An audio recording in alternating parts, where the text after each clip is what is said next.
What if I told you that one of the most common appliances in your kitchen today was never actually meant to be invented? No lab research, no years of planning, no eureka moment in a fancy laboratory, just a man, a radar machine, and a chocolate bar that really shouldn't have melted. This is the story of how a complete accident changed the way the entire world cooks food, and it starts not in a kitchen, but on a battlefield. It's 1945.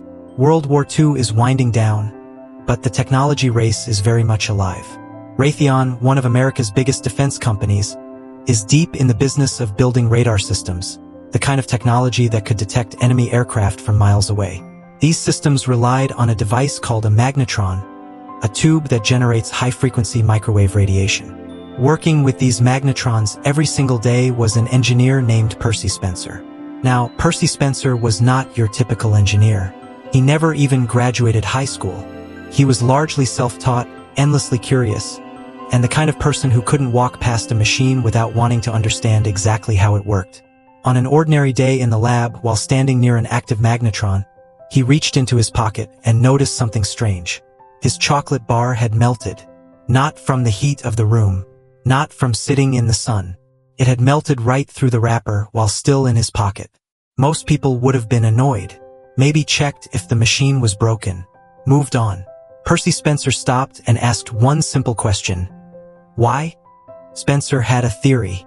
The microwave radiation from the magnetron was somehow interacting with the chocolate, generating heat from the inside out, rather than from an external heat source. This was a completely new concept, and instead of writing it off as a weird coincidence, he decided to test it. First, he grabbed a bag of popcorn kernels and held it near the magnetron. They popped. Every single one of them. Encouraged and probably a little excited, he decided to go bigger.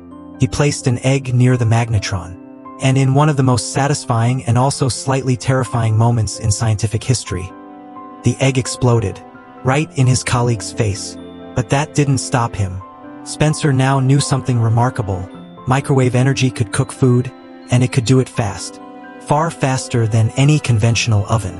He quickly built a metal box, fed microwave energy into it, and placed food inside. By containing the energy, he could control it. The food cooked evenly, quickly, and without any open flame or traditional heating element. He called it the radarange. And just 1 year later, in 1946, Raytheon filed the patent. Here's where it gets interesting, and a little humbling when you compare it to what sits on your countertop today. The first commercial microwave oven was released in 1947. It stood nearly 6 feet tall. It weighed over 340 kilograms. It cost around $5,000, which in today's money is roughly $65,000. And it required a plumbing connection to keep it cool. Needless to say, it wasn't exactly flying off the shelves. It was mostly used in restaurants, hotels, and on ships, places that needed to reheat large quantities of food quickly and efficiently. For the average household, a microwave was nothing more than a fantasy. But technology has a way of getting smaller, cheaper, and smarter over time. Through the 1950s and 60s, engineers worked to miniaturize the components, improve the safety, and dramatically reduce the cost. By 1967, just 2 decades after that melted chocolate bar, Raytheon released a countertop model for the consumer market, priced at around $500. Still expensive, but now within reach for many families. And then, in the 1970s and 80s, Japanese manufacturers entered the game. Mass production took over. Prices dropped. The microwave became a household staple across North America, Europe, and beyond. By the 1980s, more than half of American homes had one. By the 1990s, that number was climbing past 90%. Today, over 1 billion microwave ovens are in use around the world.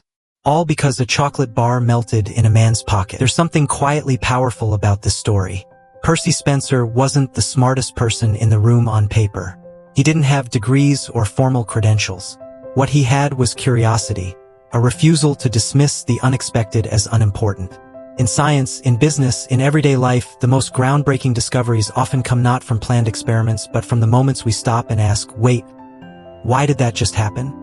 The microwave didn't come from a lab trying to solve a cooking problem.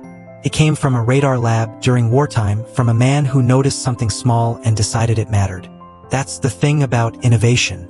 It rarely looks the way you expect it to. So next time you throw your leftovers in the microwave and wait for that familiar beep, take a second to appreciate the weird, wonderful, slightly chaotic chain of events that made it possible.